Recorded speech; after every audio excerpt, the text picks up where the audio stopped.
Why a dismissive avoidant feels better off alone. Let's get right into it, family. Welcome and welcome back to my channel. This is Dismissible Me, where I speak only about dismissive avoidant attachment from the perspective of someone who's got a dismissive avoidant attachment style.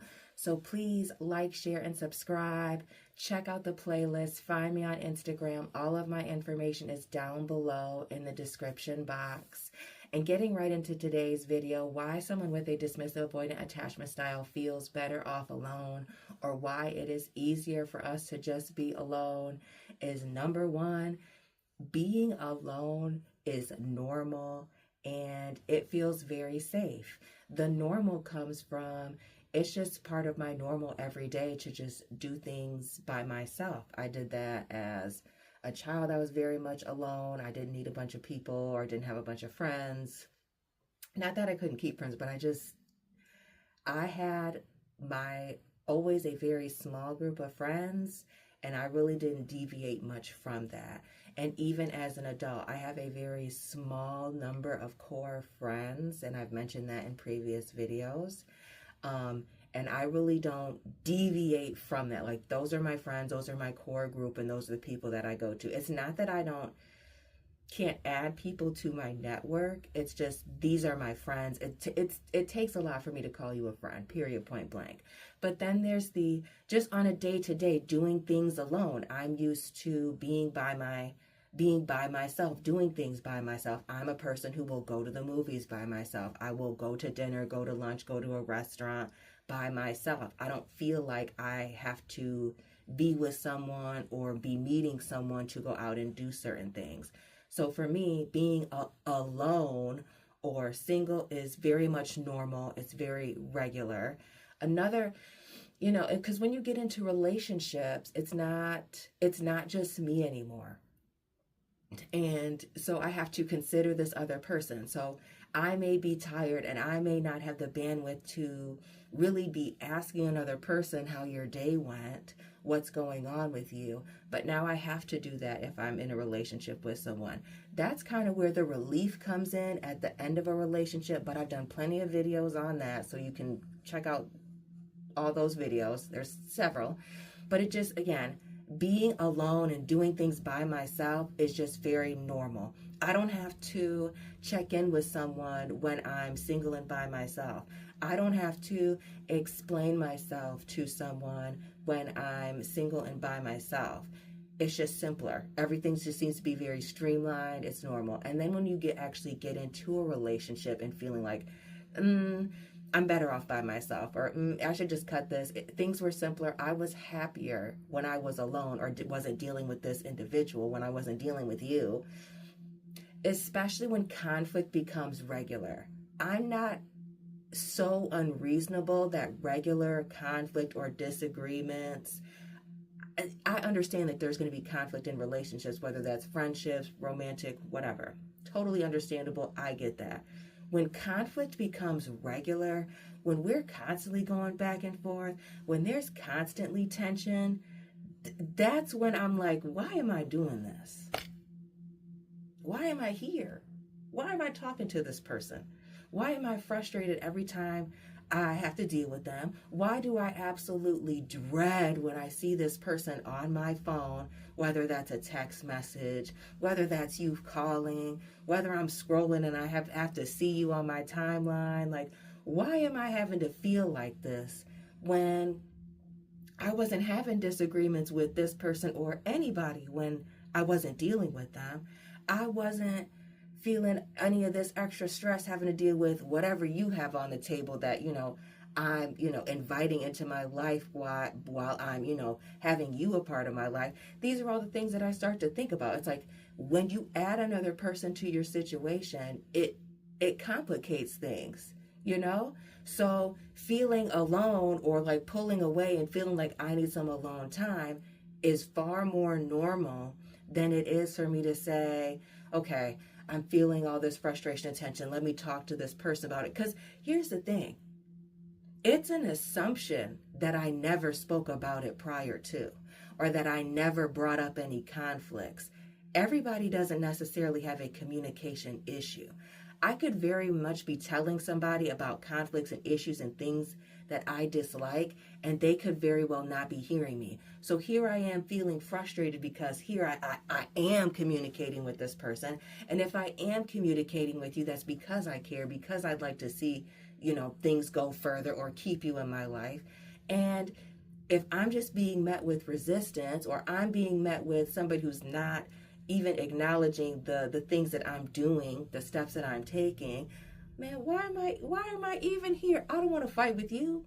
I don't want to fight with anybody. I don't have to fight with anybody when I'm alone.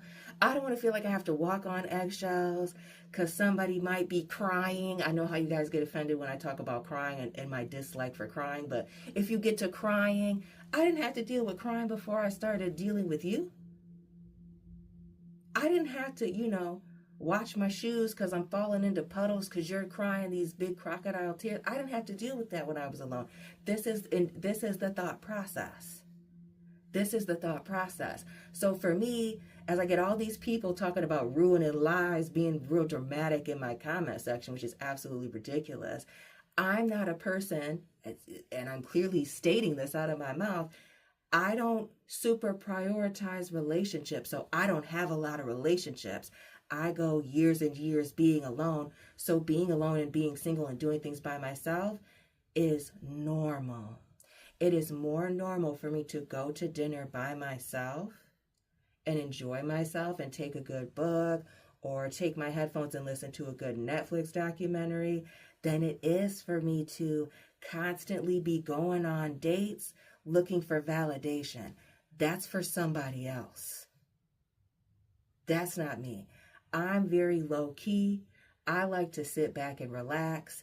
Dating and getting to know somebody, there's nothing relaxed about that. This seems easier to be better off alone.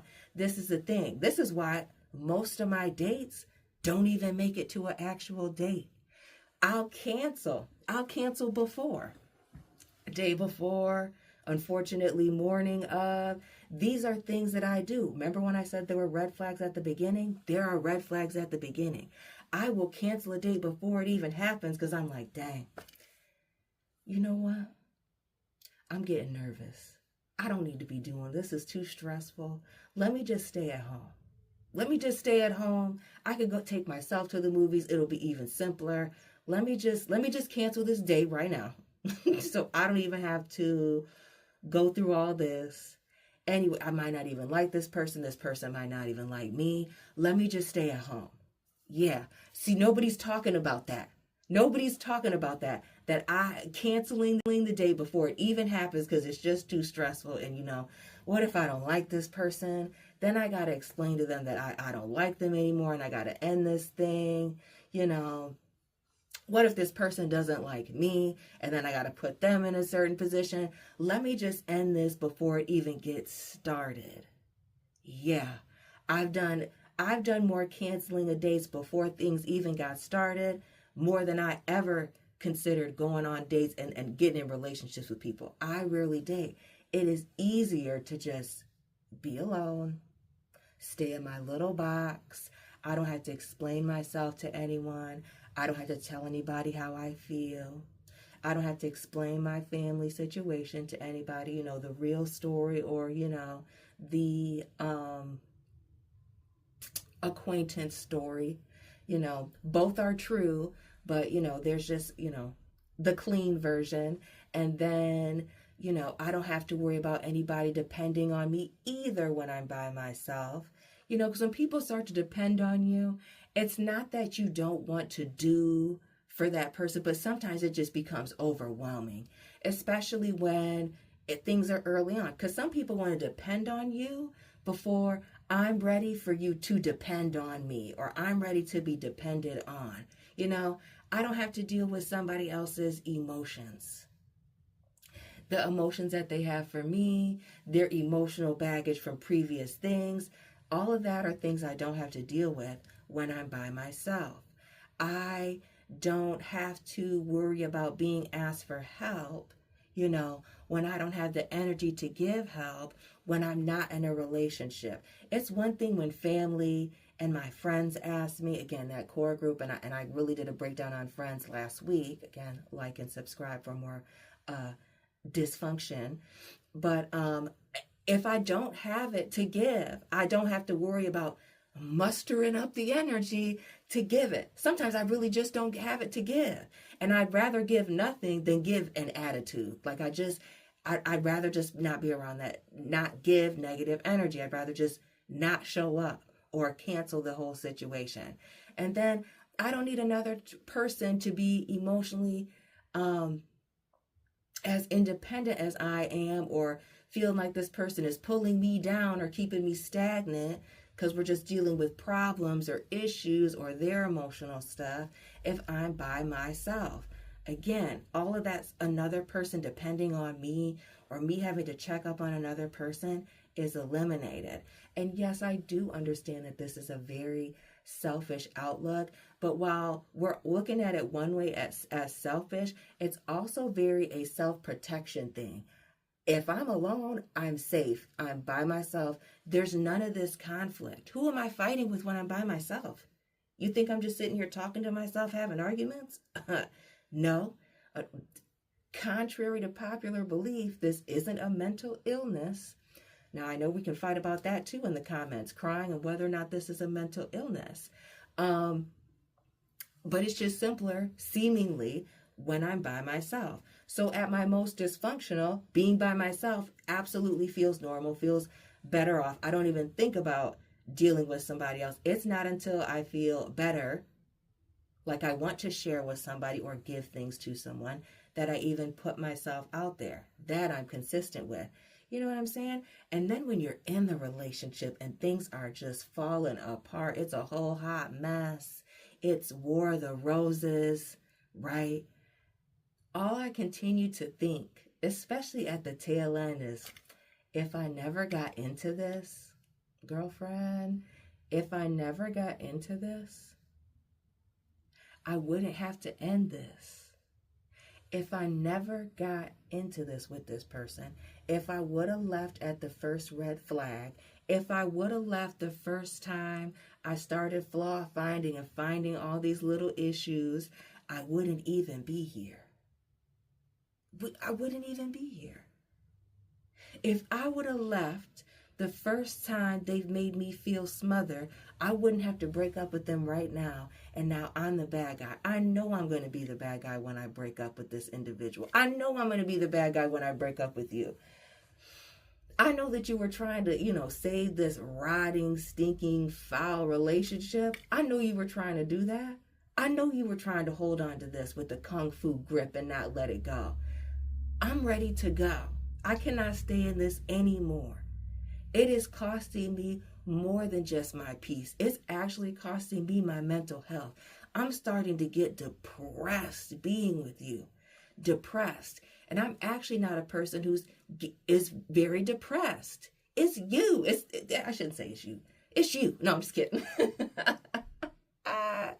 Just kidding. It's the situation. It's overwhelming. It's too much for me. I need to get out of this. I need to be alone. I need to be alone for a little bit. I need to be alone for 6 months, a year, and figure things out. Now, you know me. I'm not a person that talks about spinning the block. There's no let's heal and let's come back. There's none of that. Once I get to the point of thinking if I'd never gotten into this in the first place, I wouldn't have to do this right now, it's over. Because now I'm thinking about the fallout, the tears, the multiple conversations about why, even though we both know why, because we've been arguing, it's been a mess. But you're going to ask me why. And you're going to ask me why, not because you don't know why, but because the way that I'm going to end it is going to be cold. HR is in the building. So that's why you're going to ask me why. You might be trying to check in. You might think that I'm going to check up on you, and I know that I'm not. So I know I'm going to have to end things. There's going to be a fallout. There's going to be negative emotions. There may even be emotional outbursts. Yuck, can't stand that either. And then I'm going to have to set these new boundaries. And these new boundaries are going to be drastically different, okay, than what this person is used to. And especially if they're thinking that they want to remain in the relationship with me. And I'm not talking about is keeping it romantic, a friendship or holding on or still having some type of access or contact. That's not about to happen. So this person is going to go from thinking that, okay, the relationship is over. And I know it's more than over. The door is permanently closing. I know that depending on who it is, excuse me, depending on who it is, my alarm, or how they operate, there could be a big old blow up at the end of this. If I got to worry about that and think about my exit strategy, it is over. I'm mentally preparing for it to be done. And that, again, like I mentioned earlier in the video, that's where we get into the relief that it's over. Like,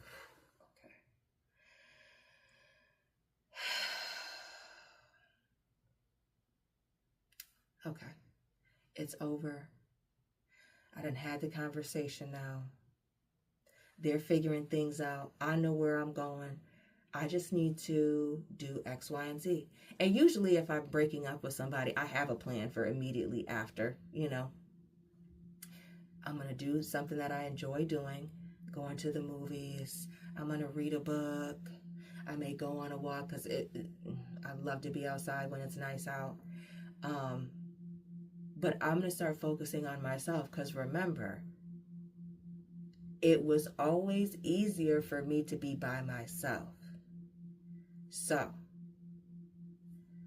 family, I feel like I kind of laid out a lot, and I feel like I was very long-winded in this one.